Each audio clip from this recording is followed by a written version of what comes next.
ตือนภัยออนไลน์เสนอตอนวิธีป้องกันมิจฉาชีพลอกเอาเงินจากบัญชีธนาคาร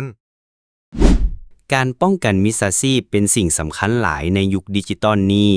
มิจฉาชีพมักจะมีกลอุบายที่ซับซ้อนและเปลี่ยนแปลงไปเรื่อยๆเพื่อหลอกลวงผู้เคราะห์ให้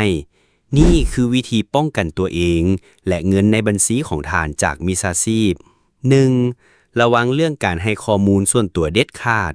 คือบ่ให้ข้อมูลส่วนตัวแก่ไผง่ายๆบ่ว่าจะเป็นชื่อนามสกุลเลขบัตรประจำตัววันเดือนปีเกิดเลขบัญชีธนาคารรหัสผ่านเลข CVV CVC หลังบัตรเครดิตหรือรหัส OTP One Time Password ให้กับคนแปลกหน้าหรือบุคคลที่แอบอ้างเป็นเจ้าหน้าที่จากหน่วยงานต่างๆเช่นธนาคารตำรวจศูนย์บริการสัญญาณโทรศัพท์บริษัทสายการบินหรือบริษัทขนส่งบ่มีนโยบายสอบถามข้อมูลส่วนตัวทางโทรศัพท์ SMS หรือ WhatsApp หากมีการติดต่อเข้ามาและอ้างว่าเป็นเจ้าหน้าที่เพื่อขอข้อมูลส่วนตัวให้สันนิษฐานไว้ก่อนว่าเป็นมิจฉาชีพ 2. ตรวจสอบความถูกต้องของข้อมูลทุกครั้งตรวจสอบเบอร์โทรศัพท์หรือช่องทางการติดต่อหากมีการอ้างว่าเป็นธนาคารหรือหน่วยงานต่างๆให้ติดต่อกลับไปยังเบอร์โทรศัพท์ของหน่วยงานนั้นๆโดยกงจากแหล่งข้อมูลที่น่าเชื่อถือเช่นเบอร์โทรที่เป็นทางการบ่แม่นเบอร์โทรที่มีมิจฉาชีพให้มา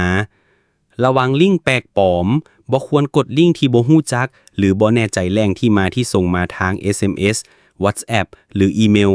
เพราะอาจเป็นลิงก์หลอกลวงหรือ Phishing Link ที่ถูกออกแบบมาเพื่อลักเอาข้อมูลของท่าน 3. ตั้งรหัสผ่านให้ปลอดภัยและระมัดระวังการเฮ็ดธุรกรรมทุกครั้ง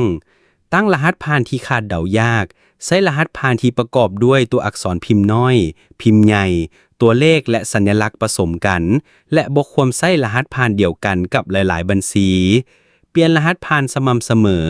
ควรเปลี่ยนรหัสผ่านของแอปพลิเคชันธนาคารและบัญชีออนไลน์อื่นๆเป็นประจำถ้าเป็นไปได้บ่บันทึกรหัสผ่านในโทรศัพท์หลีกเลี่ยงการบันทึกรหัสผ่านในโทรศัพท์มือถือหรืออุปกรณ์อื่นที่อาจสูญหายได้ตรวจสอบรายการเคลื่อนไหวบัญชีอย่างสม่ำเสมอหากพบความผิดปกติให้รีบติดต่อธนาคารทันที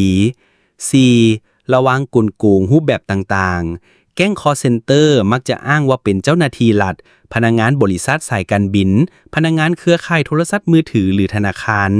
หลอกว่าท่านมีส่วนเกี่ยวข้องกับเรื่องผิดกฎหมายมีพัสดุผิดกฎหมายได้รับรางวัลลงทะเบียนเบอร์และหลอกเอาข้อมูลส่วนตัว